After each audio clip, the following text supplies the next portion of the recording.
Students, आज हम लोग एक टॉपिक देखेंगे application of trigonometry height and distance. Height and distance सभी क्लास के लिए यूजफुल है, class 10th, 11th and 12th। Class 10th के लिए तो ये टॉपिक ही है।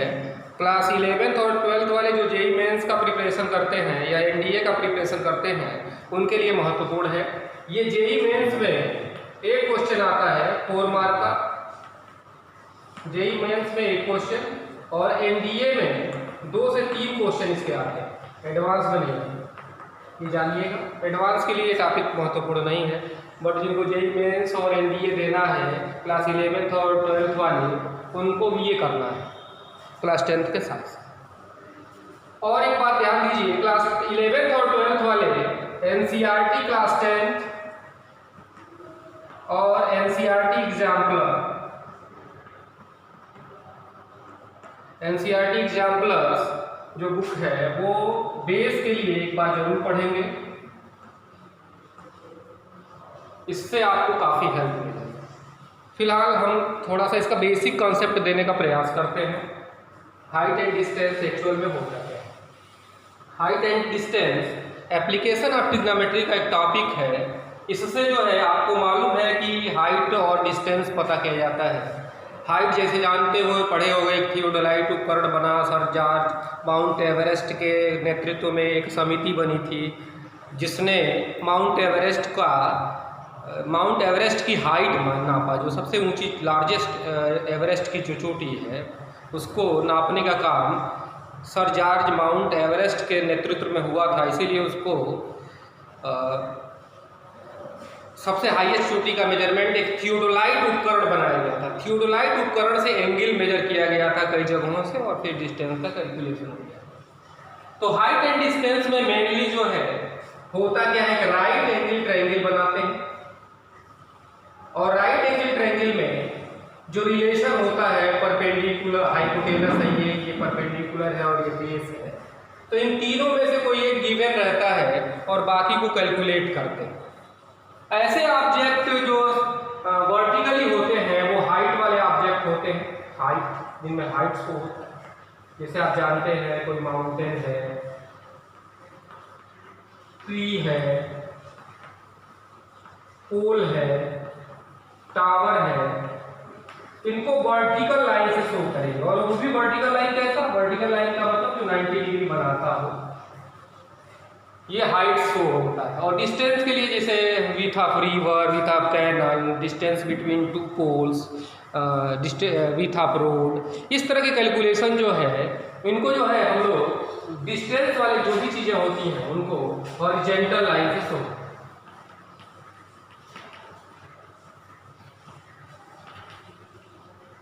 डिस्टेंस वाले सारे ऑब्जेक्ट जो है वो डिस्टेंस वाले हॉरिजॉन्टल लाइन से, और हाइट वाले सारे वर्टिकल।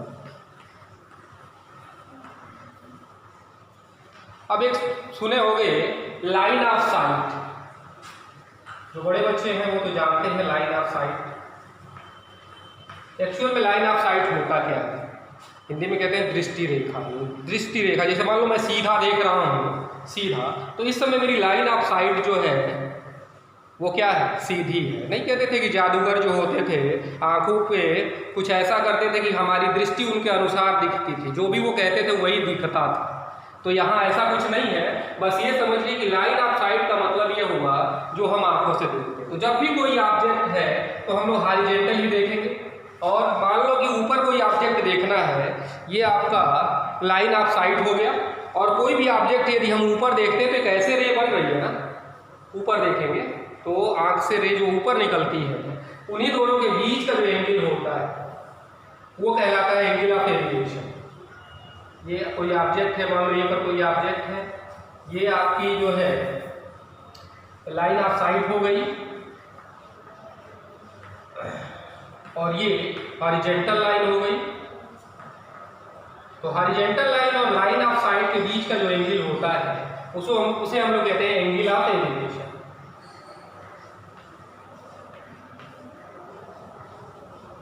ठीक है, अब जरा देखो, यदि यहीं से ये हॉरिजॉन्टल लाइन से हम लोग नीचे देखने का किसी ऑब्जेक्ट को प्रयास करते हैं तो नीचे मतलब आंखें झुकती हैं, रे नीचे जाती है, तो यहाँ जो लाइन ऑफ साइट होगी ऐसे बन रही है, तो ये एंगल जो बना इसको कहते हैं एंगल ऑफ डिप्रेशन।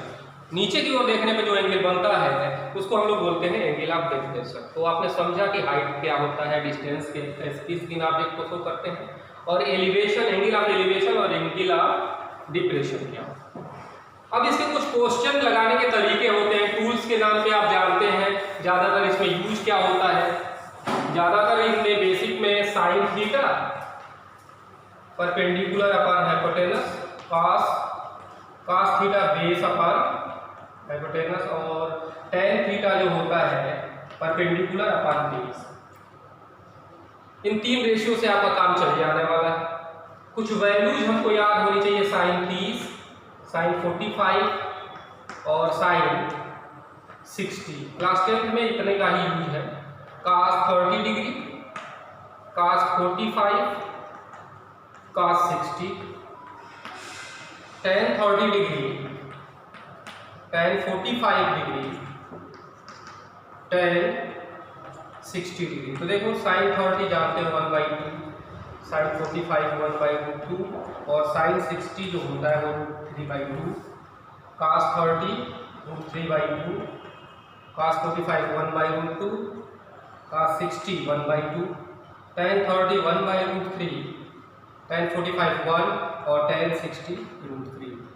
कुछ टूल्स के लिए √3 की वैल्यू भी याद कर लेनी चाहिए, लर्न होना चाहिए। √3 और √2 1.732 और √2 के जगह हम लोग यूज करते हैं 1.41। इससे थोड़ा कैलकुलेशन करने में आपको आसानी रहेगी, इसलिए ये चीज़ें आपको लर्न होनी चाहिए। अब जरा देखेंगे इसका एप्लीकेशन। एक ऐसा क्वेश्चन हम पुट अप करते हैं जो सभी के लिए महत्वपूर्ण है। ये कोई लेक है, मान लीजिए,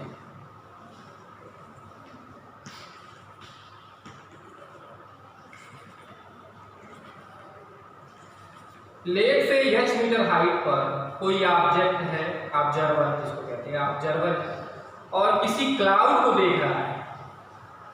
ये क्लाउड है, तो क्लाउड का जो यहाँ से एंगल ऑफ एलिवेशन बनाओगे, कैसे बनाओगे? मान लीजिए यहाँ लाइन ड्रा करोगे, h मीटर हाइट थी और एंगल ऑफ एलिवेशन अल्फा है, ठीक। और ऑब्जर्वर जो है इसी चीज का एंगल ऑफ डिप्रेशन, इसके इमेज का एंगल ऑफ डिप्रेशन जब देखता है तो बीटा आता है। तो देख रहे हो इसमें एंगल ऑफ एलिवेशन भी है, एंगल ऑफ डिप्रेशन भी है, ये थीटा है। तो आपको शो करना है distance of cloud from observer, distance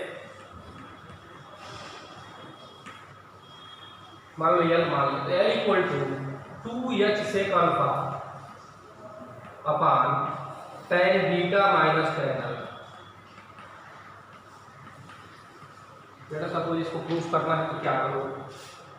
अब देखो एक्चुअल में क्या होता है कि ये क्लाउड का नाम हमने P रख दिया, ये Q और ये P डैश, तो ये दूरी तो h है, और इस हाइट को यहाँ से यहाँ तक हमने h मान लिया कैपिटल, तो ये क्या हो जाएगा h प्लस h, क्योंकि वाटर जो है वो प्लेन मिरर की भांति काम करता है। तो जितना ऑब्जेक्ट ऊपर रहेगा मतलब उतना ही इमेज नीचे रहेगा। तो ये जितनी दूरी आपकी QP की थी उतनी ही QP डैश है। तो ये इस ट्रायंगल में यूज करोगे तो क्या होगा 2h प्लस कैपिटल h। अब जरा देखो इसको x मान लेते हैं, तो जैसे हम लोग करते थे बाकी जगहों पे वैसे ही करेंगे। In triangle PAM tan alpha equal to h upon x। हमको h फिलहाल कैलकुलेट करना है, तो h इक्वल टू क्या हो गया, या x निकाल लीजिए, x से h कैलकुलेट करना है तो अपोजिट निकालते हैं, h बाई tan अल्फा। ये इक्वेशन 1 हो गई। अब दूसरे ट्रायंगल में इन triangle AP dash m tan beta, ये एंगल बीटा, तो tan beta equal to 2h plus capital h upon x। x की वैल्यू 1 से पुट कर दो, तो tan beta equal to 2h plus h upon tan।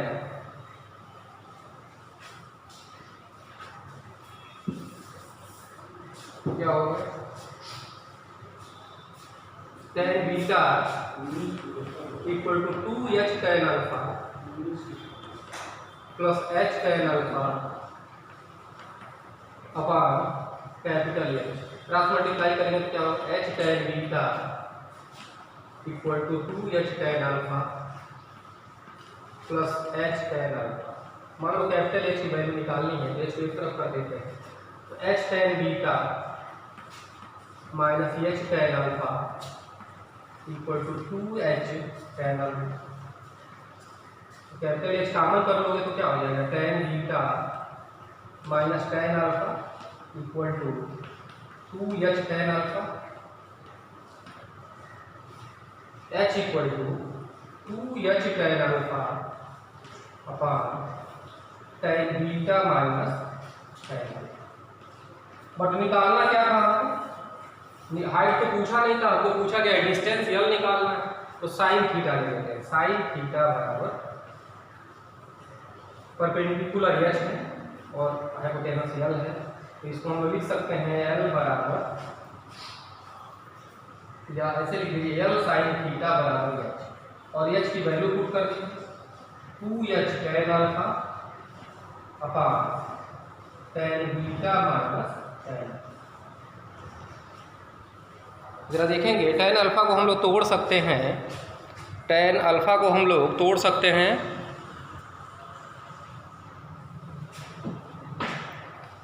तो ये आपका हो गया L sine theta equal to 2h sine alpha upon cos alpha upon tan beta minus tan alpha. तो देखो ये साइन अल्फा से साइन अल्फा क्या हो गया, कैंसिल आउट हो गया,